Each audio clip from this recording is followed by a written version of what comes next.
ఒకవేళ పెళ్ళికి పోకపోతే, బర్త్డే ఫంక్షన్లే కానీ పోకపోతే ఫీల్ అవుతారేమో, హర్ట్ అవుతారేమో కదా.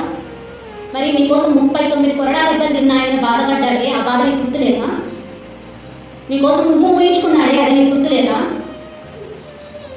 3 పూట్ల తినడానికి తిండి ఇచ్చి పొద్దున్నే లేచి అందమైన సృష్టిని చూడటానికి ఆయన కృప ద్వారా నీకు జీవితాన్ని ఇస్తున్నాడు, నీకు బ్రతుకునిస్తున్నాడు, అది నీకు గుర్తులేదా? కొన్ని నువ్వు ఎవరి కోసం అయితే వెళ్తున్నావో నాకు చెప్పండి. ఈరోజు మీరు ఎవరిని ఉద్దేశించి, ఏ ఉద్దేశంతో మీరు ఇతరులకు లేదంటే ఇతరత్ర విషయాలకి ఎక్కువ సమయాన్ని కేటాయిస్తున్నారో వారి యొక్క ప్రేమ, వారి యొక్క ఆప్యాయత, వారితో నీకు బంధుత్వము, వారితో నీకు మాటలు శాశ్వతంగా ఉంటాయా? వారిని నిస్వార్థంగా ప్రేమిస్తారా? కల్మషం లేని ప్రేమ వాళ్ళలో నువ్వు చూసావా? కొన్ని అలా వెళ్ళిన పెళ్ళిళ్ళకో పేరెంటాలకో వాళ్ళు ఇంతవరకు అయింది ఒకసారి అయినా మీకు ఫోన్ చేసి ఎలా ఉన్నామని అడిగారా? ప్రశ్నే కదా మనకిది. నీ ఆవరణంలో ఒక దినమొగడుకుట 1000 దినముల కంటే శ్రేష్టం.